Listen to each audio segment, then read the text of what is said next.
Hecarim does get banned out. You know, these teams actually do know each other a lot because W and IG have made appearances in the Korean leagues. The Korean teams have also made appearances in the mixed leagues. There's a number of mixed leagues that have happened. Even the Stars Wars League. They played a lot against each other in that. Stars Wars, was it 2? Where we actually saw it was IG and W in the final. So in that league, they came out on top. Well, we will see which way this one swings. Hecarim and Jarvan are the bans. Kind of standard. The heavy jungler bans as well. And surprise, surprise, Rumble is taken out of there. Kennen actually removed from Ambition. And the luxury, actually, that the LPL team, the Chinese team has, is that they were thinking that they were most likely facing the Korean team. They will have spent the entire time scouting and only preparing for one opponent, whereas if Korea wanted to prepare for this, they would have had to essentially look past North America. And we're not sure if they did that, but because Kennen was so effective in the last few games, China's just been sitting back and watching.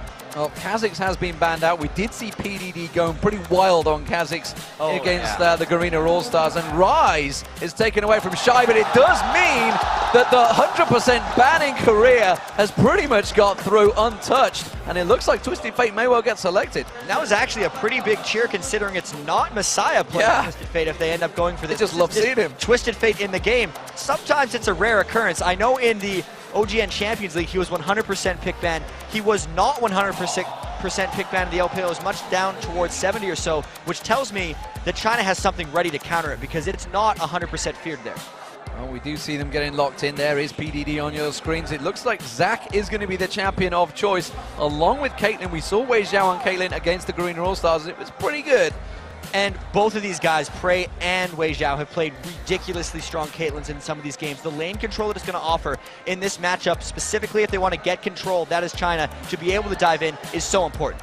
Well, look at that. It's going to be Mad Life on Thresh. That's what I like to see. Mad Life will be on Thresh. And, of course, the other choice was Jace, which I'm guessing will be Shy in the top lane. Is pretty much where he's going to go. We have seen an AD carry Jace, but I don't think it's going to be this time around. That's got to be a top lane. Yeah, he was so good at Jace near the end of the season, as they're still not even over with the season, but so good at Jace right now that they're banning it out in almost every game that he plays in. It's just since it's an all-star team, and since they hadn't been using it recently, China decided to go with other bans, but that Jace is going to be a really difficult opponent for whatever LPL decides to lane against it, whether it's a 2v1 or whether it's just a top lane matchup. Well, Diana looks like it might get selected. Actually has been on the losing side in quite a few of these matches lately, but has really been a favorite choice here in China, as well as Korea, and I guess the North American and European scenes.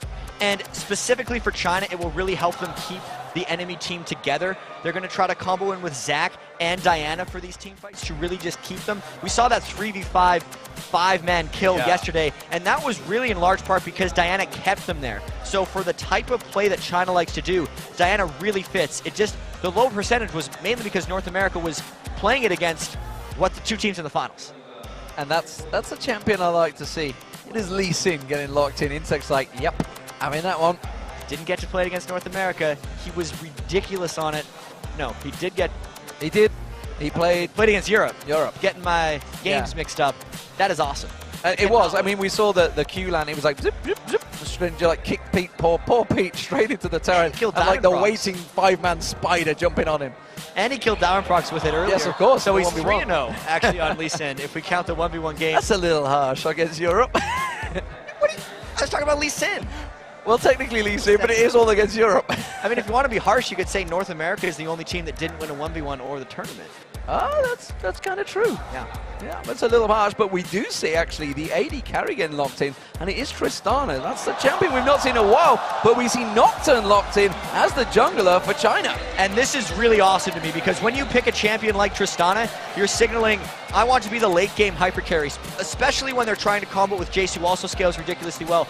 Then when they pick Nocturne on top of that, Nocturne is a champion who peaks out really early and dives super hard. So I feel like China's going to be going all out aggression and trying to stop Korea from getting late game composition. I love games like this. So what do we think? Early game pressure. Which way is it going to come from? Because clearly Korea, with the Tristana in there, they want to get a little bit later. But with Twisted Fate, they're going to be making moves in the lanes. Yeah, so I think LPL is going to be attempting to put all the pressure on them.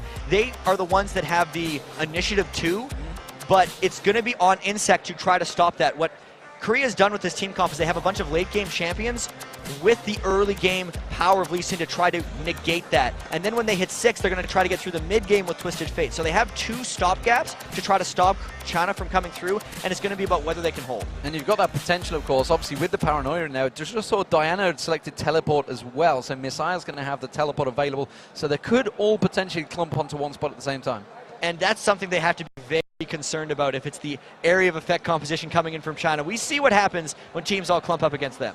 Absolutely. So, what, guys, we are excited. It is the grand finals here, the all-star grand finals in a pretty much a packed house, it has to be said. Man. No doubt about it. There is lights, neon lights everywhere, neon signs that get shown all across there. You can see it's got LOL. There's a number of WE and IG signs as well, certainly in the top right-hand corner, but we are about to get underway. Here it is. It is the Chinese LCL team, Korean LCL team on the blue team.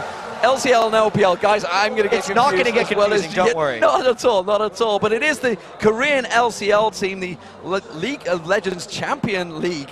Whew, that's a mouthful to say right there. Versus the League of Legends Pro League. It's the All-Stars, China versus Korea. You guys all know at home what it's going to be. And the red team looking like they may well go walking straight headlong into Shire. Will he face check that bush? Oh, this could be a very dangerous move, Jack. And we were wondering if there was going to be some level in action. Shine, Madlife trying to go! They're going straight in for it. That's going to be the build over onto Madlife, but the acceleration gate had to be picked as the first skill for Shy. That may well actually hamper him when he goes into lane phase.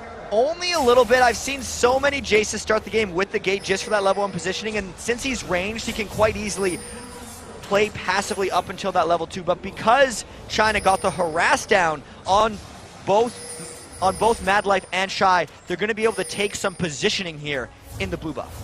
Well, we'll see whether China stick around or whether they're going to back off. They're actually backing off in the bush, but that's quite clever because they know there's the ward on there, and it's actually going to keep Korea guessing.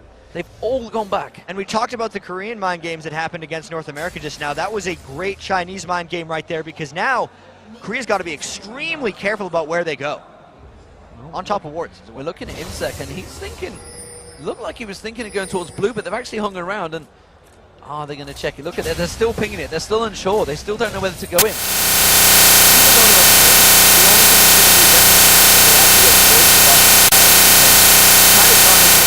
Moves off here. The biggest benefit is actually going to be, never mind, there is something big happening because they're doing a delayed invade. They may have guessed wrong.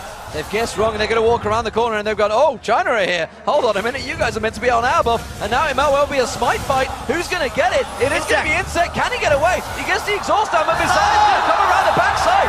Will they go towards him, or will he be prey? He pops the barrier and the flash, and it looks like they've hit and run successfully. Ambition comes down, puts the slow card on Messiah, and all of Korea back away from that one. A great invade. Really dangerous invade, a little bit touchy, but it definitely will pay off for them. The fact that Insect was able to take that away from Troll will mute their early game power right now. We knew Insect was the stopgap to try to let their lane survive, and that is a fantastic start, not only denying the mana, but the early game pressure from Troll experience-wise. Wow, so what a start here. The blue buff, of course, is up in Insect's jungle, and he is heading straight for it. Not surprised there. That may well hinder Troll quite severely here. You can see he's trying to take down the red buff now. Had to go for the alternative. There's, of course, still got Smite available because he didn't win out that Smite fight. Didn't want to use it earlier on. Looks like he will pick up that red buff. And this also confirms that Korea is getting 3 buffs just for 1.